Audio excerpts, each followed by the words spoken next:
Okay, it is 5:20. Let's get started. The exam will be Wednesday, 9:23. So exam one will be during class, during the class time. And so you'll have the class period plus 30 minutes grace period for submission. What you'll do is I will post the exam. It'll be up there about 5 minutes before.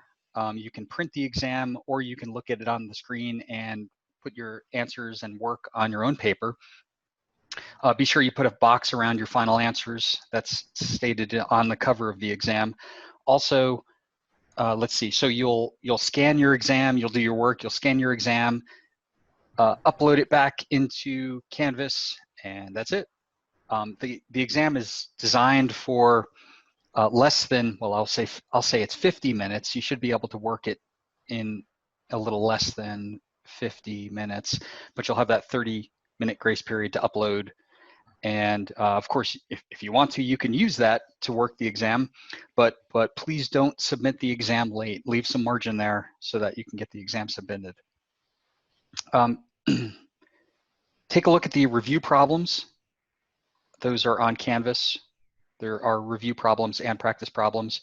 There will be no lab this Friday. So your lab 3 will be due this Friday, but you will not have a pre-lab due on Thursday, and you will not execute a lab this Friday. So be sure to turn in your lab 3 per the schedule on Canvas. My office hours will be right after class as usual. The TA's office hours are posted on Canvas. So we have office hours every day of the work week. So take a look at those hours and links if you need some help during the week. And continue to ask questions. I do like the participation in class. I think it's really good. And otherwise, please stay muted to keep the background noise low. Will there be a quiz this week? There will not be a quiz this week. So the week is dedicated to studying. A professor? Yes. So you said that, because I saw in the Canvas message that it was like preferred we print out the exam and work on that, but we can also just work on our own paper and submit that. That's fine. Yeah. If you want to work in your own paper, that's fine. Just be really clear what your final answer is. Put a box around your final answer, because I want to make sure I know what your final answer is. Okay. The exam will have partial credit, so I will assign partial credit if you have work that substantiates your answer. Okay. And is there a certain amount of the problem statement that you would want us to write down on our own paper, or just enough that it's clear what we're solving for? Just enough so it's clear what you're solving for. I'd recommend writing the schematic. That's why I say it's sometimes easier to print the exam, because you don't have to redraw the schematic. So, okay. But you'll probably need to, I'd recommend writing on the schematic. But you're welcome to redraw it if that's what you want to do. Okay, thank you. Sure. Will we need to be in Zoom for the exam? So you will not need to be in Zoom. What I'm going to have is the Zoom session open, and so you can ask questions of me via Zoom. So you can listen in if you want to hear other people's questions. I usually get maybe one question. I will take those on Zoom. This is the link we go to for the exam. Same Zoom link as this? Yeah. Just the lecture link would be fine. Cool. Okay. So if you have any other questions about the exam, stop by office hours and we'll talk about it then. I've sent out a message on Canvas. Take a look at that announcement. It lists the rules that will be printed on the front of the exam, so you can read those early and not waste your time during the exam. So take a look at that. So the exam material ends at maximum power transfer. And we started on capacitors and inductors last time. And I introduced first order circuits. So I wanted to continue on first order circuits. So when you have a circuit with only resistors, we talked about voltages and currents can change instantaneously. When you have capacitors, inductors, and resistors in circuits altogether, or a capacitor and a resistor, or an inductor and a resistor, voltages and currents do not change instantaneously. They have some kind of transient response. And a transient response is the time-varying change of voltage or current that results from a sudden change. So if you pull a resistor out of the circuit, if you change a switch position, if you turn on a power supply, this sudden change, you will get this transient response. And we talked about if you have an R, L, and C in a circuit, you get a second order response. That's a second order circuit. And if you have an RC circuit, resistor capacitor, or an RL circuit, resistor inductor, then you get a first order differential equation describing voltages and currents in that circuit. And that's called a first order circuit. So what we're going to do is work on an example of a first order circuit, an RC circuit. So let me bring that up now.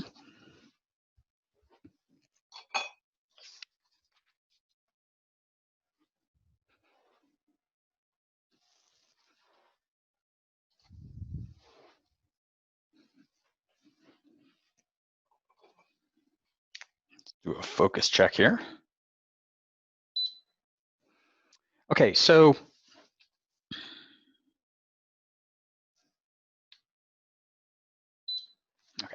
that's better. I'm going to show you two ways to solve first order circuits.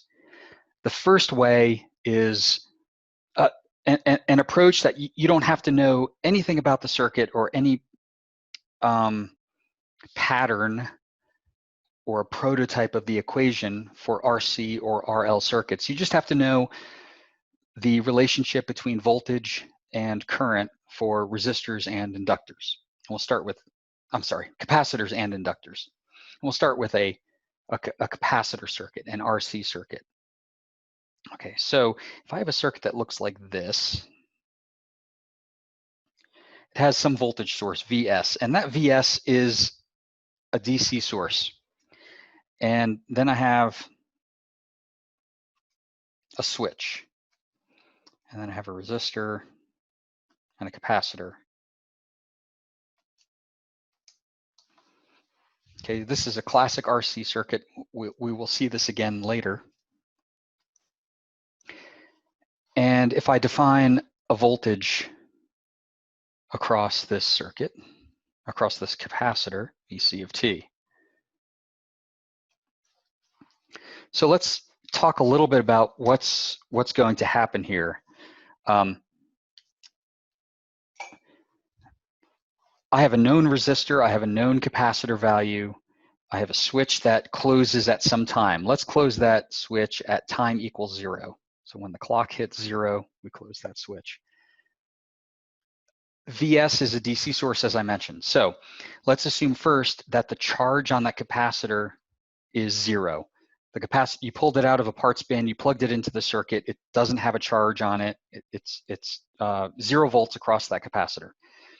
So no charge stored on it. Okay, let's talk this through what's going to happen here, and that will help us understand the equation. So before this switch is closed, before t equals 0, I have no charge on the capacitor, so Vc of t is 0. I have no current through the inductor, so the current through the capacitor is 0. Nothing interesting is happening on the right. On the left-hand side, I have a voltage, maybe 6 volts, whatever the voltage is. As soon as I close that switch, something interesting happens. So I'll put a couple dots here. So after t equals 0, that switch is closed, and I have a voltage of 0 to start out with across the capacitor. I have a voltage of 6 volts, whatever, across the source. That leaves me, if you ran a KVL around this circuit, the resistor would have initially this Vs voltage across it. Okay, so current is going to flow. Ohm's law says current is going to flow. Okay, that means that as current flows, charge is going to build up on that capacitor. It's going to accumulate charge, and as that capacitor accumulates charge, the voltage increases, right? Remember, you don't really have to know this, but, no, it's still there. Let me pin my video here so I can make sure you still see it. Q equals C times V, right? Voltage and charge are proportional. So charge goes up, voltage goes up, and eventually this voltage after t equals infinity, at t equals infinity, equals the source voltage, and the current stops flowing. Okay, so let me review. Before t equals 0, no current flows, no voltage across the capacitor. You close the switch, charge starts accumulating on the capacitor, and the capacitor voltage goes up. That's what we're going to see from the equations. Let's break this time period, our solution, down into 2 time periods. So for t less than 0,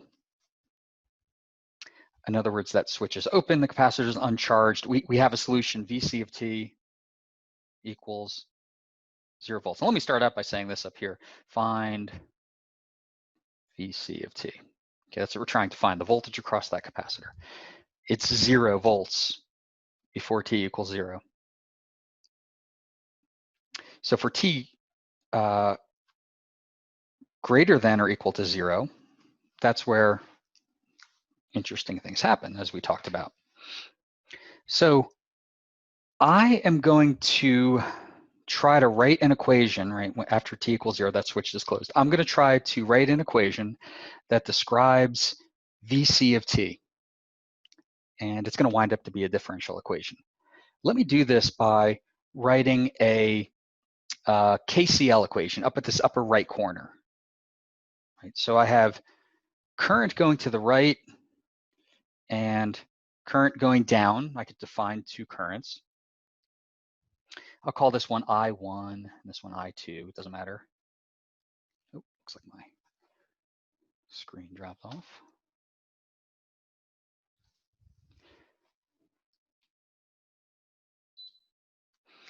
And so I have those 2 currents. I can write a KCL equation with those currents. Let's define I1. I1 of t. Okay, well, what is that? I can actually put a ground node at the bottom. Remember, I can add a ground node anywhere I want in a circuit, and that lets me reference voltages to that ground node. So up in the upper right, I'm going to call this voltage Vc of t, right? Vc of t is the voltage between this upper right node and the bottom node. Okay. So that lets me write an equation for I1 of t using a node voltage analysis like approach. So on the right of this resistor, I have Vc of t. On the left of this resistor, I have Vs, right? This is node voltage on the left when that switch is closed, Vs. And so that current will be going to the left, Vc of t minus Vs over R, okay? The current going down, this I2 value, well, the definition of current versus voltage through a capacitor, or what actually happens, is I is equal to C dV dt. Right. So I have my 2 currents. I can set those currents equal with KCL and get a nice equation here. So KCL would say that sum the currents leaving that node, set them equal to 0. I1 of t plus I2 of t equals 0. Don't know why that's happening.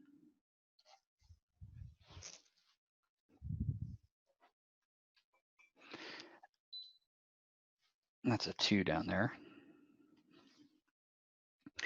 And so I can now insert the equations above into this equation. So I get Vc of t minus Professor? Vs. Yes. How did you get that equation for I sub 2 of t? Oh, okay. So for a capacitor, from the introduction to capacitors. If you have V and I, Okay. I is equal to C dV dt. Okay. Gotcha. Okay. Thank you. Sure.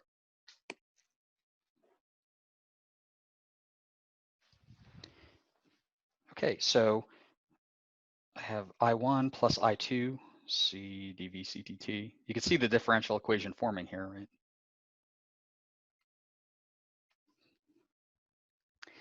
And so let me multiply through by R time, or multiply through by R, and we'll get an interesting equation. We're going to see that R times C times dV dt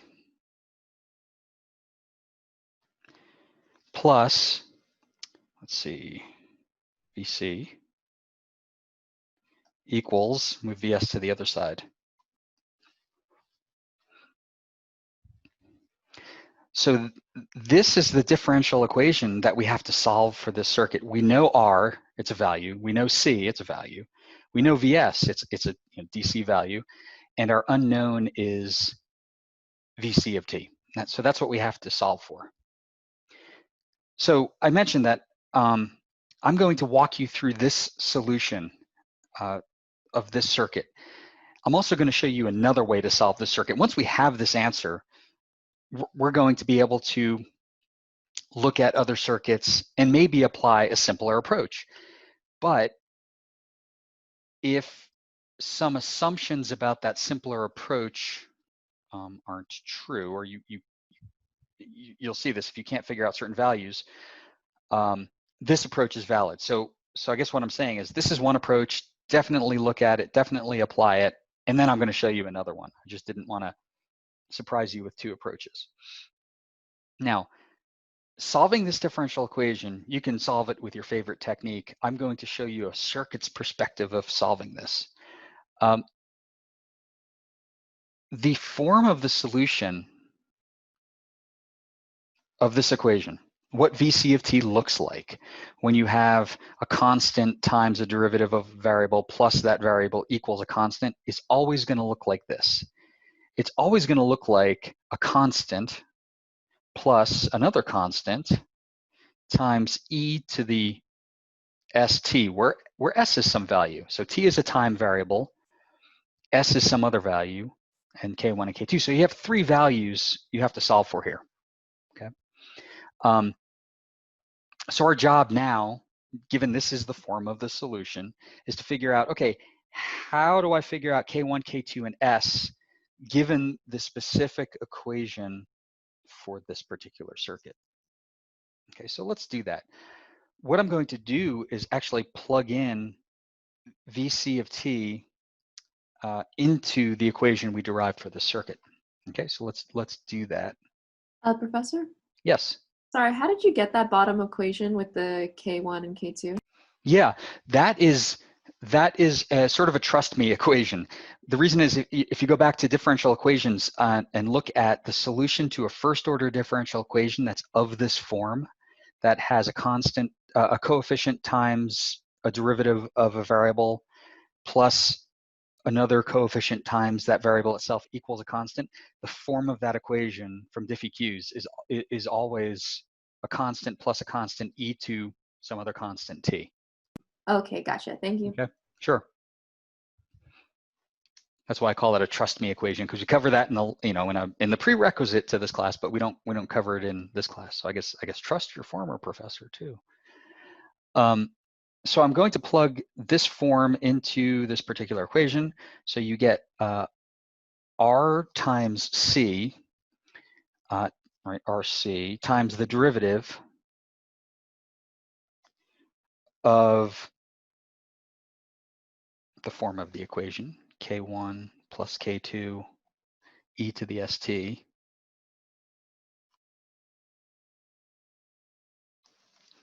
Okay. So plugged it in there, and then plus VC of t plus K1 plus K2 e the st. Right. Equals, I have to plug this in down here, Vs. So now I have to use this equation to find K1, K2, and S. Okay, so let me start by doing this. I'm going to start by taking, let's see, R to C times the derivative. I'll take the derivative of this term inside. So I get R times C times the derivative of this term. K1 goes away, it's a constant. I get K2 e to the st. Oh, sorry, K2s e to the st. I'm gonna get that s in there.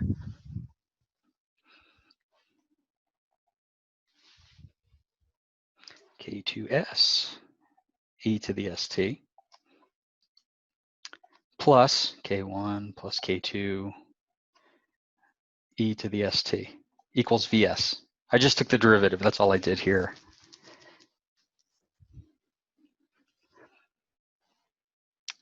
So now I'm going to do something to this equation that causes two types of terms to happen: a time varying term, a constant term, and another constant term. Let me show you what I mean there.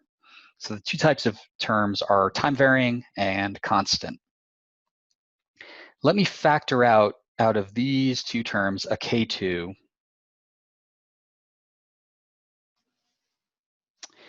and let's see, I want to factor out an e to the st also, but let me do this. RC plus 1, I'll show you what I'm doing. So I took the term RC K2 e to the st times s and K2 e to the st, and I created this term. This term is the time varying term, right? As time changes, this term varies. What's remaining? K1 is remaining. S plus 1? Oh yeah, thank you. Okay, thanks. Yes, thank you. Gotta fit that S in there. I keep forgetting that S.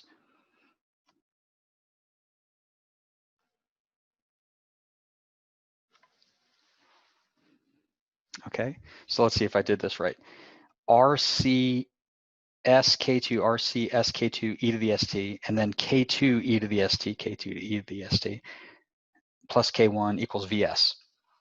Okay, so here's what I have here. I have two terms that are constants, right? They don't change with time. And then I have a term that changes with time. Okay. If you think about this conceptually, right? Here's what I mean by a circuit's perspective. If I have some term versus time that it doesn't do this, but right, it changes versus time. That's what this term is. It doesn't exactly do that, but imagine it changing in some way versus time. And I add a constant to it, right? It does not change versus time. How could that possibly equal another constant, right? I can't add this graph to a constant and get another constant. Okay, that just can't happen, right? If I add point by point, I'm going to have a time varying term on the right. We know that right-hand term is not time varying. It's a DC source, right? So we have to make this go away. We have to make that term go away. And so what that means is this term here equals 0, right? I have to somehow make this term go to 0. Okay, I'm going to erase these plots here so I can fit some stuff, but just remember from these plots that time varying term plus a constant equals a constant doesn't work. We have to make that term go to 0. Okay, there are a couple ways to make that term go to 0. One is we can make K2 equal to 0. We could force K2 to be 0. The other is we could force what's in this parentheses here, SRC plus 1, we could force that term to be 0. Okay, let's talk about K2 first. Here's why K2 cannot be 0. K2 cannot be 0 because we know that the voltage across the capacitor is going to change. From my physical description in the beginning, this capacitor is going to charge up, current flows, the capacitor charges, and the voltage changes. If I make K2 equal to 0, then that says that VC of t is a constant. And it's not. We know it's going to change. So K2 is not 0. So we know that's true. Okay, let's try the second term, see what we can get out of that. SRC plus 1, if that is equal to 0, then we have forced that time varying term to go away, and then you're left with a constant equals a constant. That's fine. So you wind up with S equals, let's see, minus 1 over RC. Okay. So we've actually found one of the values we're looking for, right? We're trying to find K1, K2, and S. That leaves us with K1 equals VS. Right? Because this term went to 0, K1 equals VS. So we found two of the terms in this equation at the lower left. Now we have to work on finding the third, K2. So here's how we're going to do this. We're going to talk about the initial condition of this capacitor. Let's talk about right before t equals 0. We already said that we know that VC of 0, I'm going to call it 0 minus, right before that switch position is changed from open to close. We said that the voltage is 0. We know it's uncharged. We're just saying it's uncharged. We pulled it out of a parts bin and it's not charged. What I'd like to know is, okay, what is VC of 0? Right at time equals 0, because I'll show you, I'm going to be able to use VC of 0 in an equation to find K2. So let's figure out what this is. So I'm going to look right before t equals 0 and then right after t equals 0. And if I can justify that those values are the same, then we know VC of 0. We know that value. Okay. So how do I make this jump from here to here? I make this jump by writing down the equation that describes the current for a capacitor versus voltage. Let's suppose there was some instantaneous jump. So let me get rid of the 0 over here. Let me assume there's some instantaneous jump right before 0 and then right after 0. Right? So the voltage might do something and then jump straight up and then do something else at time equals 0. That would force an infinite slope, and that would make dV dt infinite, and that would require infinite current.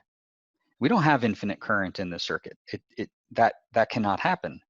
So what we're going to say is that since we cannot supply infinite current from that source through a resistor without infinite voltage, we're going to say that VC right after the switch is changed at 0 plus is equal to VC right before the switch position is changed. Okay. Whenever you have a derivative in an equation and you don't want infinities to happen, you have to have a continuous function that variable represents. So v of t has to be a smooth continuous function. It can't jump from one value to another. So right around 0, VC of 0 equals 0. Okay. May be obvious, but it's really important for finding K2. Why is that important? Well, I know that VC of t is K1 plus K2 e to the st. So VC of 0 equals K1 plus K2 e to the s, t is 0. And so then I know 0 equals, okay, K1. K1 is Vs. K2 is K2. And e to the s times 0 is 1. So what's that say? K2 equals minus Vs. Okay, so I found all three terms, all three constants in this equation that describes the form of the solution for VC of t. Professor, Yes, I have a couple of questions. So, sure. but back up a little higher, like in that red, when we first determined that that longer term had to be 0. How did you know k sub 2 didn't equal 0? Okay, because if K2 down in the lower left, if K2 were 0, that would mean that VC of t equals K1.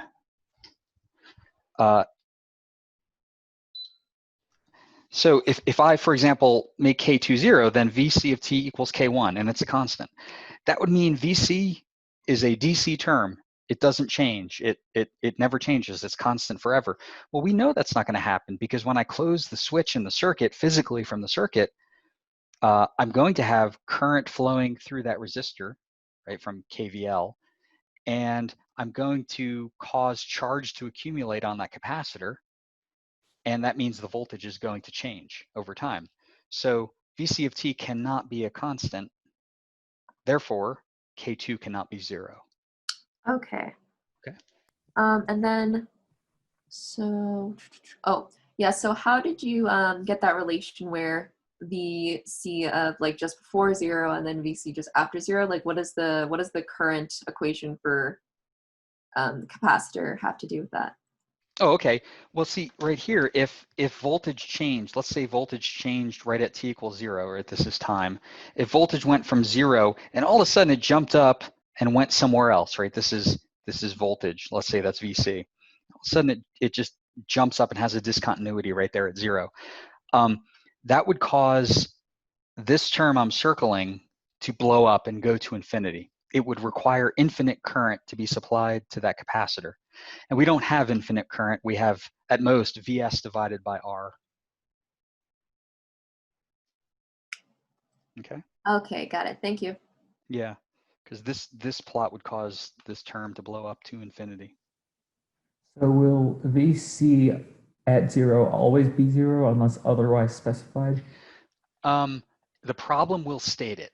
So if I pulled this capacitor out of a parts bin and I charged it up to 9 volts, and then I plug it into the circuit, then the initial condition would be 9 volts. So now you would have VC of 0 minus equals 9 volts.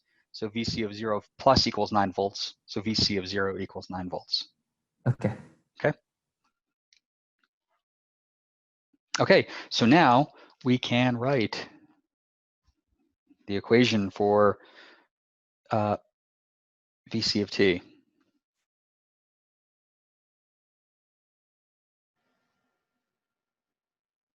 VC of t equals, and I'm going to divide this again into 2 time periods. Let's see, so for t less than 0, I have 0. And for t greater than or equal to 0, I have Vs minus Vs e to the minus t over Rc.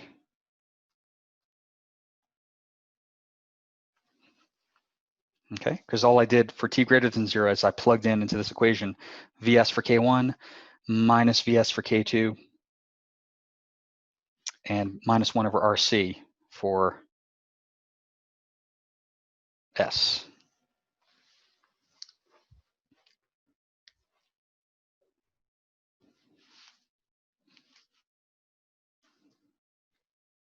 Okay. This is generally how you solve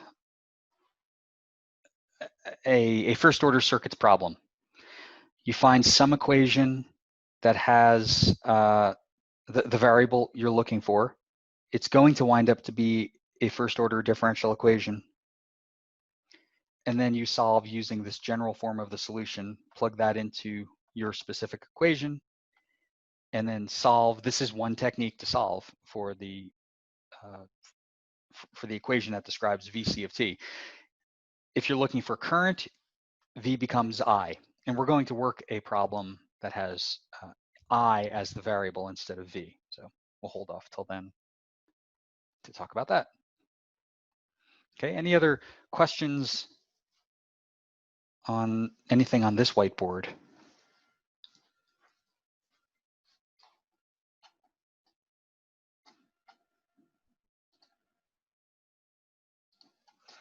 Okay.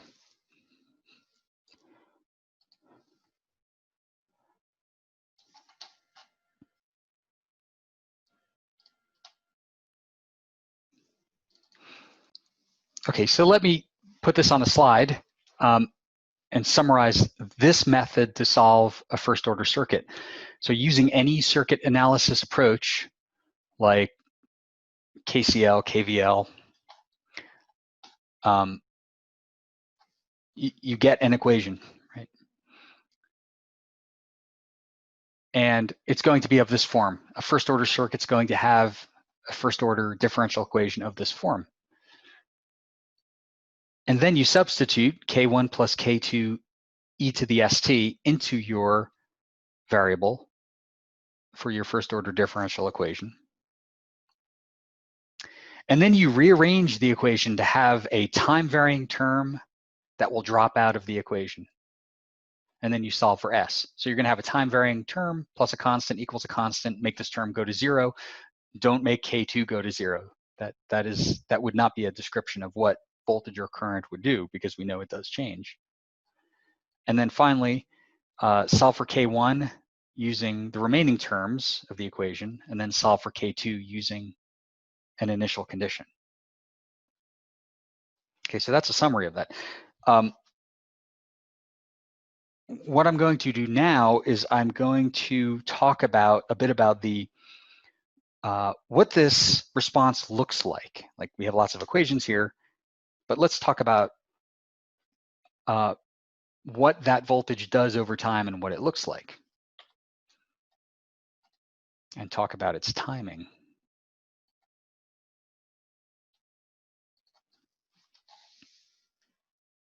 Okay.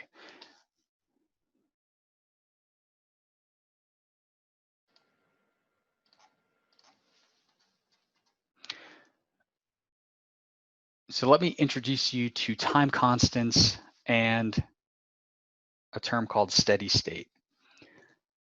Let's suppose we use this circuit that we've been working on, and let's talk about its response. Let's add some values to the circuit. This circuit, we derive this response. So this is the response, and this is the differential equation. This is the response. So that's called the transient response. Let's fill some values in there. So let's make Vs a reasonable value, 12 volts, R is 1 k ohm, C is 10 microfarads. So plugging into that equation, for t greater than 0, where interesting things happen, Vc of t equals 12 minus 12 e to the minus 100t. So that's what you get when plugging numbers in there. Let's take a look at the plot of this. So this would be voltage, Vc of t versus time, and I have time in milliseconds here. So you can see how fast this circuit is responding, or how slow. Let's take a look at this plot. It starts out at an initial value, right? And before that initial value, this voltage was constant at 0 volts, and then there's an initial value right after t equals 0, right after the switch changes. Then there's an exponential change. That's that e to the minus t over RC value, or in this case, e to the minus 100t. And then you see this response flattens off, and it becomes nearly constant. And we're going to call that the final value. Okay, the value never really gets to a final value in theory, except for us engineers, right? We engineers are going to say, at some point, we're close enough to 12 volts that we're going to call this value converged It's reached its converged value. It's reached its final value. Okay. Now, let's take that response again and define the transient region. So the transient response happens between the time when the switch is thrown, it's changed positions, changed states, to the point at which we're going to define the transient response has converged to a final value.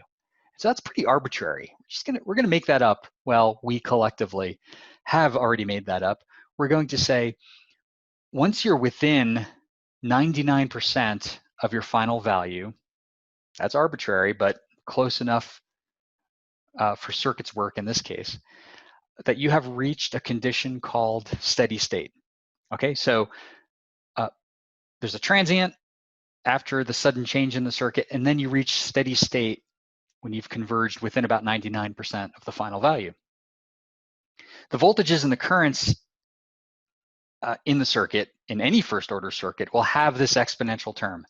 They will always have this term that we're going to form as e to the minus t over tau. T is time in seconds. Tau is called the time constant in seconds. And it characterizes the response time of first order circuits. Okay. And so at 5 time constants, the voltage or the current is within 1% of reaching its final value. It's 99% of the way there.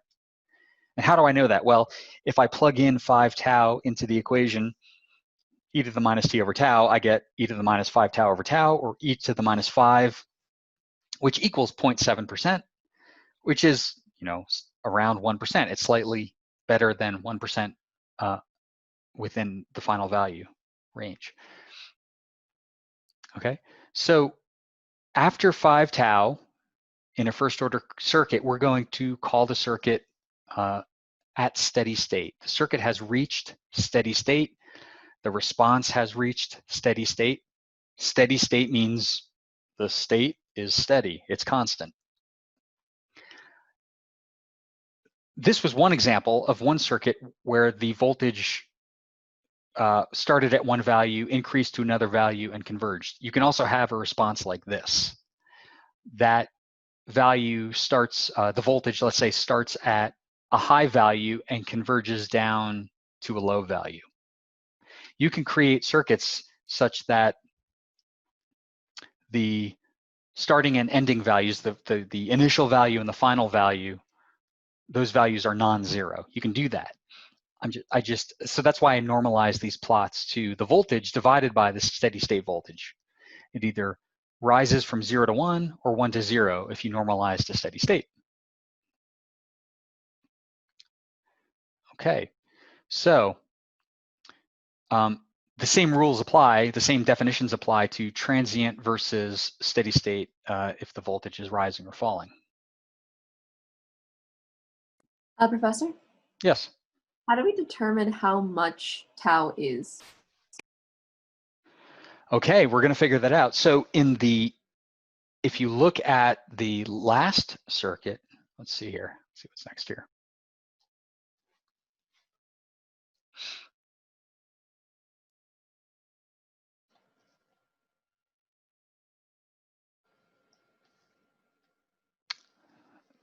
If you look at the last circuit we worked on, and you look at the term e to the minus t over RC and equate it to e to the minus t over tau, right? You would see that tau equals RC for an RC circuit.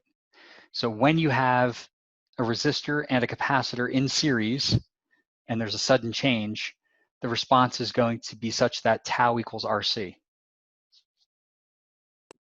Okay, will these slides be posted? Because I'm looking on Canvas right now and I don't think they're there right now. Yeah, they will be. They will be. Awesome, thank you. Mm-hmm.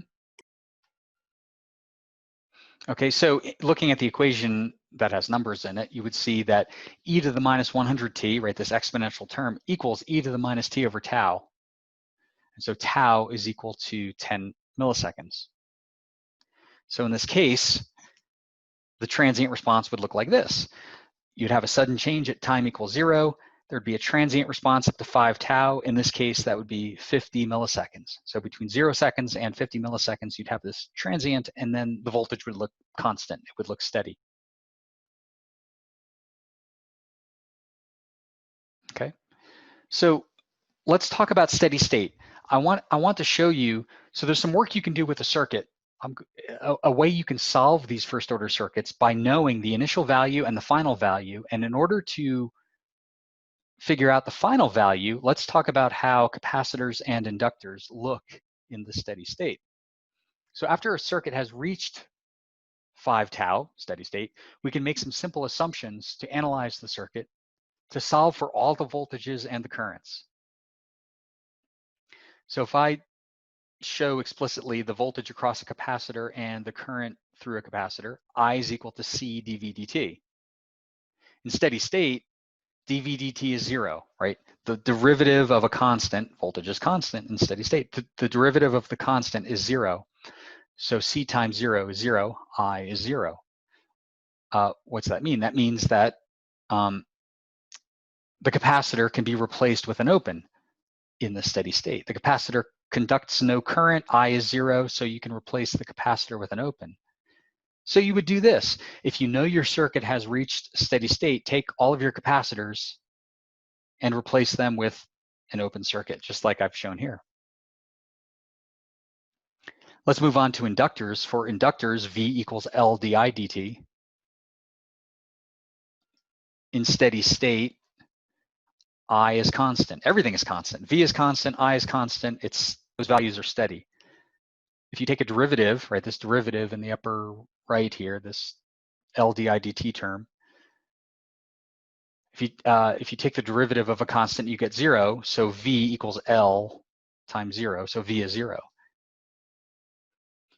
To make 0 volts happen, you can replace the inductor with a short. So in steady state, the inductor looks like a short. You go through your circuit, you pull out all the inductors and for analysis purposes, and you replace the inductor with a short. Okay. So what I'd like to do is I want to walk back to no, let's do this. Let's take a look at the circuit here. So let's find VC of t in the steady state. So I have the circuit, looks complex, but let's suppose that switch closes at t equals 0, and you let the circuit be for a while, and you come back and you measure voltages. In this case, you calculate voltages. So this means that you replace the inductors with shorts, in this case, one inductor. You replace the capacitor with an open, and we're trying to find VC of t. And so we're left with this circuit. So you've closed the switch, you wait a long time, and this is the equivalent circuit. So now, if I want to find VC of t, and I have these two resistors, those resistors are in series. This is voltage division showing up yet again. I have a 36 volt source across two series resistors, R1 and R2. So I can use voltage division. Voltage division says, well, it's Vs, that voltage across the series set of resistors, times the ratio of, on top, the resistance across which you're trying to find the voltage. On the bottom of this fraction, the sum of the resistances. So I get VC of t equals 24 volts. Okay, so the circuit starts out at, let's see, in the beginning, let's suppose that this capacitor is uncharged. In fact, even if you had a charged capacitor and you insert that capacitor into the circuit and let it be for a while, that capacitor is going to discharge into its energy into that 8K ohm resistor. So let's let it sit there for a while. VC of t starts out at 0. You throw the switch, and then an exponential change happens, and you wait a while. You wait to 5 time constants. We'll talk about how to calculate that from this circuit later, but you wait 5 time constants. And then you go and you measure the voltages. What you would find is VC of t winds up at about 24 volts. Actually, 24 volts if you wait long enough. You couldn't measure the difference between 24 volts and a little less than 24 volts because of finite time. Okay, so the takeaways from today are this. If you have an RC circuit, we'll talk about RL circuits later. If you have an RC circuit, you're going to have a first order differential equation that describes voltages and currents. We talked about one method to solve for the voltage in an RC circuit. Next time we're going to talk about another method. And we defined time constants. Time constants describe the speed at which, the rate at which voltages and currents converge to a final value in first order circuits. And then we talked about what happens at steady state. So at steady state, the voltages and the currents become constant. You can analyze that circuit using this approach where you replace the inductors with shorts, the capacitors with opens, and then just treat the circuit like a DC circuit. Okay, so those are the takeaways. So that is all I would like to cover today. In closing, see the review problems. The exam is on Wednesday, so there are review problems and practice problems. You'll see two different headings on Canvas. Lab 3 will still be due this Friday, but to give more time to study, there will be no pre-lab or lab this week. We'll resume next week with that. Check out the Slack workspace. There's some chatter going on about the exam and homework problems if you want some more information or see other ways to solve those problems. And so that's it. I hope this has been working out well. If it isn't, please let me know. I'll start office hours in about 2 minutes. And if I don't see you at office hours, I'll see you next time.